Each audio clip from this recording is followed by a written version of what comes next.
नमस्कार मैत्रिणींनो, स्वागत आहे तुमचे रेणूच्या व्लॉगमध्ये।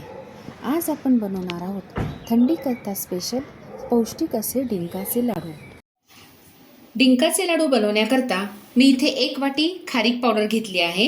ही खारीक पावडर मी आयती विकत आणली आहे।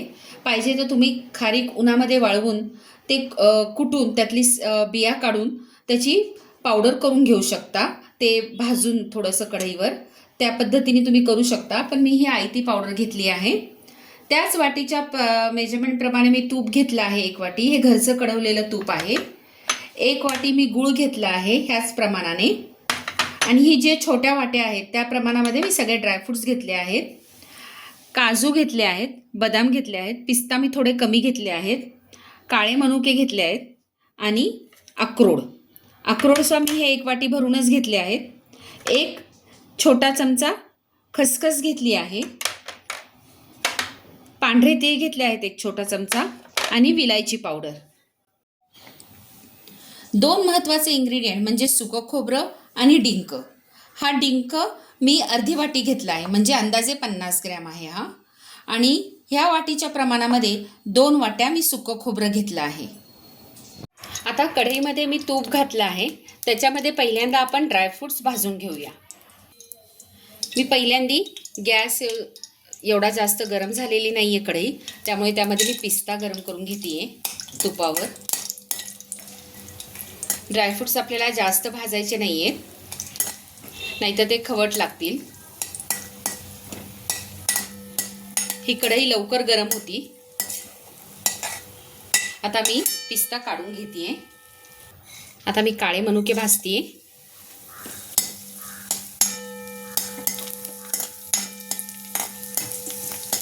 आपल्याला 1 मिनिटच रोस्ट करायचे ते। मी आता काढून घेते ते।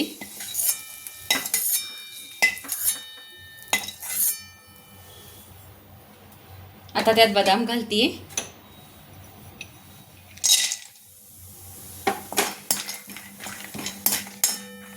बदाम रोस्ट व्हायला थोडासा वेळ लागेल, पण सतत हलवत राहायचं आपण।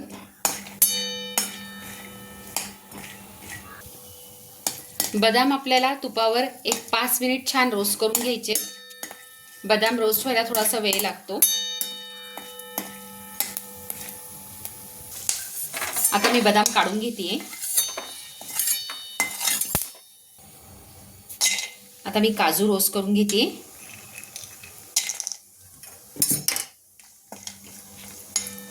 काजू रोस्ट व्हायला वेळ लागणार नाही।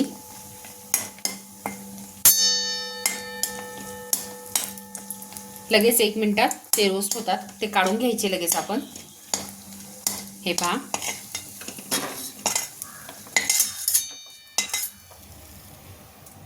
आता मी अक्रोड घालतीये, वॉलनट।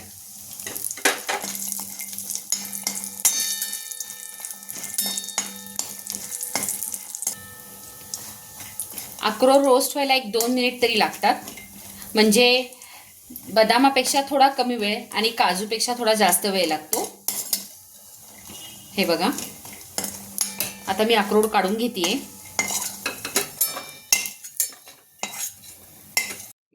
अशा पद्धतीने मी सगळे ड्रायफ्रुट्स तुपामध्ये रोस्ट करून घेतले आहेत। आता मी परत 2 चमचे तूप घातले आणि त्यामध्ये मी आता घालते डिंक। डिंक आपल्याला छान भाजून घ्यायचा आहे तुपामध्ये, फुलतो तो। हे बघा, छान फुलला पाहिजे तो, ह्या अशा पद्धतीने। डिंक हा शरीराकरता खूप चांगला असतो, लेडीज करता तर, आणि कोणाही करता म्हटलं तरी, आपल्या बोन्स करता। आता हा डिंक असा छान फुलला पाहिजे। हा फुलला की आपल्याला एका वेगळ्या प्लेटमध्ये हा काढून घ्यायचा आहे। हा ड्रायफ्रुट्सच्या प्लेटमध्ये नाही काढायचा। हे बघा किती छान मस्त फुलला आहे डिंक। हे लाडू लहानांपासून मोठ्यापर्यंत सगळ्यांनी खावेत थंडीच्या दिवसामध्ये। सकाळी सकाळी 1 लाडू तरी खाल्लाच पाहिजे। आता हा मी डिंक काढून घेते।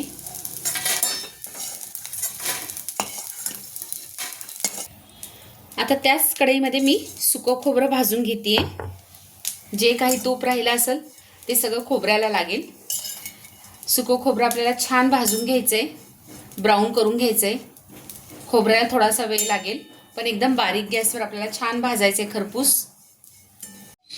हे बघा, हा डिंक आता मी एक वाटी घ्यायची आणि त्या वाटीने लगेच गरम गरम डिंक असा स्मॅश करून घ्यायचा आहे आपल्याला.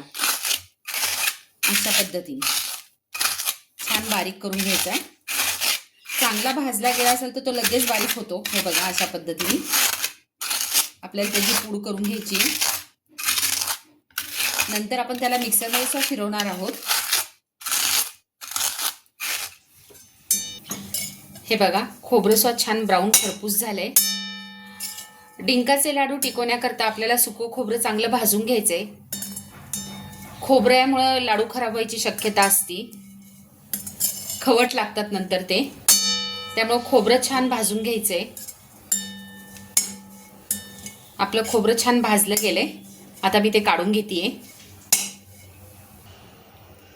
आता आपण तीळ आणि खसखस भाजून घेणार आहे. मी दोन्ही एकत्रच भाजते. हे बघा, मी कढई छान पुसून घेतली आहे आणि त्यावर मी खसखस आणि तीळ भाजून घेते. तुम्ही सगळ्यात पहिल्यांदा भाजून घेऊ शकता तीळ आणि खसखस. तीळ आणि खसखस भाजले गेले, मी आता काढून घेते ते. आपण हे जे सगळे ड्रायफ्रूट्स तुपामध्ये रोस्ट करून घेतले होते, आता ते मिक्सरमधून आपण बारीक पूड करून घेणार त्याची. हे बघा, मिक्सरवर आपल्याला त्याला एकदा फिरवून घ्यायचे. हे बघा, हे ड्रायफ्रूट्सची अशी छान पूड करून घेतली. आता आपण ते सगळ्यात परातीत काढून घेऊया का.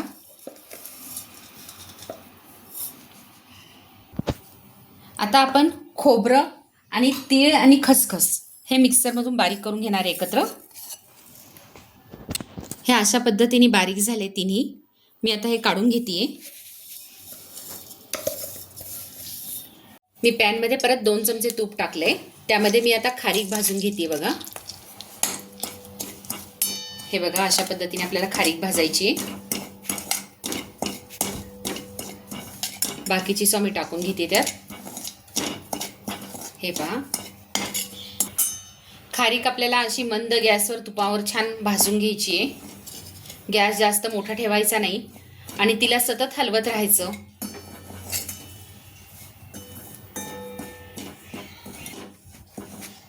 खारीक आपल्याला 2 मिनिट अशी तुपावर छान भाजून घ्यायची आहे. आणि खारीक भाजून झाली की गॅस बंद करायचा आहे आणि त्यामध्ये आपल्याला गूळ घालायचा आहे. हे बघा,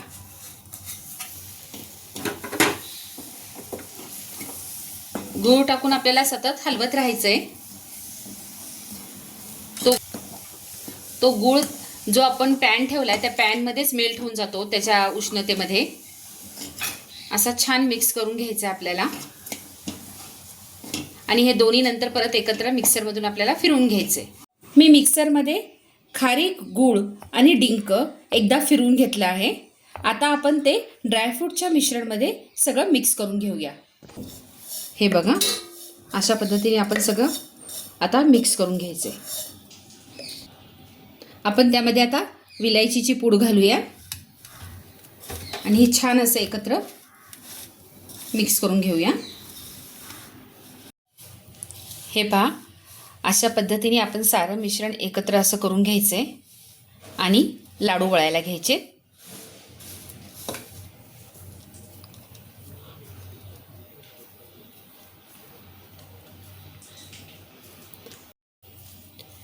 हे लाडू शरीराकरता खूप चांगले असतात, त्यामुळे थंडीच्या दिवसात हे लाडू खाल्लेच पाहिजेत.